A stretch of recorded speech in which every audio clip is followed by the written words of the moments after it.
So finally, it's downloaded. So click the exe file. Do you want to install? Yes. It's licensed. Click next.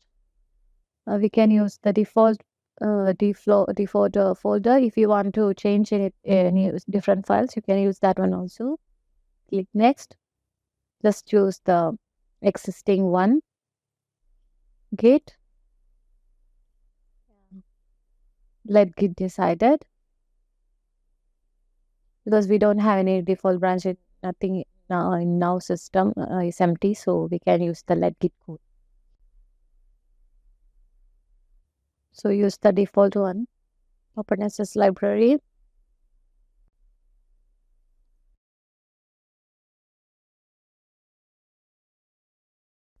Just read this one. File system data will be reading bug and caching memory for certain operation.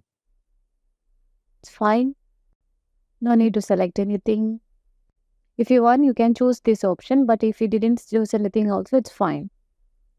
So click install. It will take some time to install. Yeah, now it's very fast.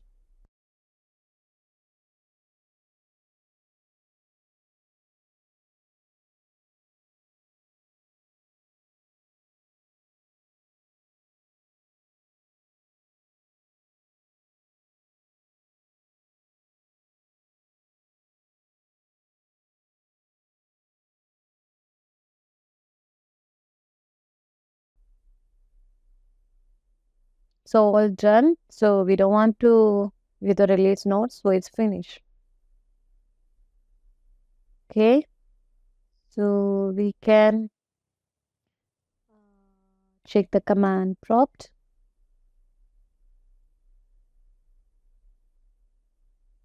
So type git version. So now I spelled wrong git version, so that's why it's not giving the one. Okay, we can check git help. That's the command, all the command list they will give. So here you can see git version. We need to use git -p or git versions itself. So now the git version is 2.4.44.0. Okay, so there is no complex installation. Just download the exe files based on the operating system that you're using and check it is 64 bits or 32 bits. Based on that, you can download the install. Then follow the steps. So now everyone's got Git in her laptop.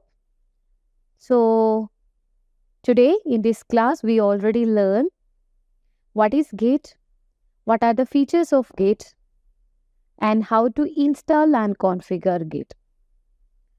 So I attached some resources to know more about the Git installation on Windows, or you can Google also. There are so many uh, articles or blogs you can see how to install by step by step. But there is not much, only this is the steps, just download and install. Okay, so I think everyone understand, everyone install Git. If anyone face any issues, please let me know. Put the doubts in the comment section. So any questions? So thank you very much. Hope you see you on next class. Have a great day.